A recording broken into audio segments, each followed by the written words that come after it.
દ્વારા સલવાડાથી ગોટિયા આંબા જવાનો માર્ગ 1 કરોડ 80 લાખના ખર્ચે બનાવવામાં આવ્યો હતો, પરંતુ અધિકારીઓની એક ભૂલના કારણે 60 મીટર જેટલો ડામરનો રસ્તો પાણીમાં ધોવાઈ ગયો હતો। ત્યારે અધિકારીઓની નબળી કામગીરીથી સ્થાનિકોમાં ભારે રોષ જોવા મળી રહ્યો છે। લોકોનો આક્ષેપ છે કે અધિકારીઓ કામગીરી ચાલતી હતી ત્યારે ધ્યાન આપતા નથી અને આવી કામગીરીથી રોડ કાગળ ઉપર બોલતો થઈ જાય છે, પરંતુ તે રોડથી ફાયદો થવાની જગ્યાએ નુકસાન થતું હોય છે। જિલ્લાના અધિકારીઓ આ જગ્યાની મુલાકાત લે તેવી માંગ ઉઠી છે અને પંચાયત માર્ગ મકાન વિભાગના અધિકારીઓની સામે પગલાં લેવામાં આવે તે જરૂરી બન્યું છે। આ રસ્તો લગભગ 2 વર્ષ થવા આવ્યા છે। રસ્તો અત્યારે 2 વર્ષથી બન્યો છે અને હાલ પહેલા જ વરસાદમાં બધું તૂટી ગયું છે અને વચ્ચે જે આ થાંભલો છે એ પણ કાઢ્યો નથી અને કોતરના લીધે જે મોટું પુલ બનાવવો જોઈએ એ બનાવ્યો નથી, તેના લીધે આ બધું તૂટી ગયું છે અને લોકોને અહીંથી દુગધાથી માંડીને આગળ જવા માટે ઘણી તકલીફનો સામનો કરવો પડે છે। હાલ તો વરસાદ અત્યારે ઓછો છે પણ સમય જતાં વધારે પડશે તો લગભગ આ જે બાકીનો જગ્યા છે જે લોકો અત્યારે નીકળી રહ્યા છે એ પણ ધોવા જશે એવું લોકોને અત્યારે મુશ્કેલીનો સામનો કરવો પડી રહ્યો છે।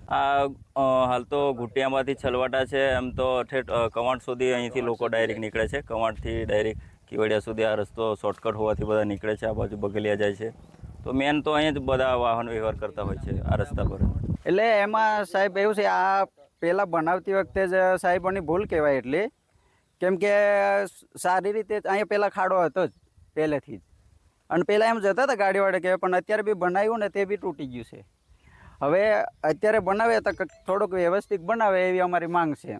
અને આ ઘોટિયાંબા અને સરવાટા જોડતો રસ્તો છે, આમથી ડુંગર વિસ્તારના બધા માણસો કમાટ જવાય થઈ જાય, પછી આ બાજુ કમાટવાળા આમ જવું હોય તો એ જવાના છે કેમ કે રસ્તો છે એટલે।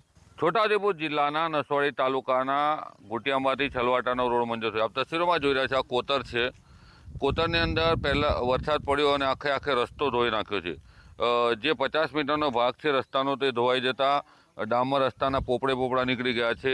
બીજા કોતરનું વહેણ એટલું મોટું છે કે પંચાયત માર્ગ મકાન વિભાગના અધિકારીઓએ જે તે વખતે નવો રસ્તો બનાવ્યો ત્યારે તેઓએ અહીંયા આ જગ્યા ઉપર સ્લેબ ડ્રેન બનાવવાનું હતું। આપ તસવીરમાં જોઈ રહ્યા છો, જે ગ્રામજનો છે તેઓ આ જગ્યા પર પહોંચ્યા છે અને તેઓનો આક્ષેપ છે કે અહીંયા જે સ્લેબ ડ્રેન બનાવવાની જગ્યાએ ખાલી રસ્તો બનાવી દેતા કોતરના પાણી ફરી વળે છે અને અહીંયાથી નીકળવું મુશ્કેલ પડે છે।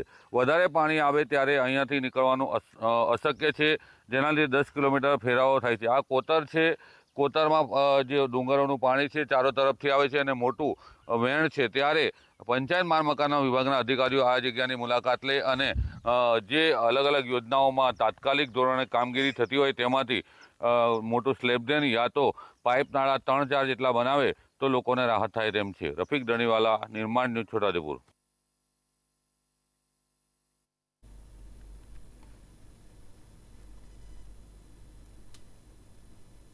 ભગવાન જગન્નાથજીની 147મી રથયાત્રાની સૌ ભક્તો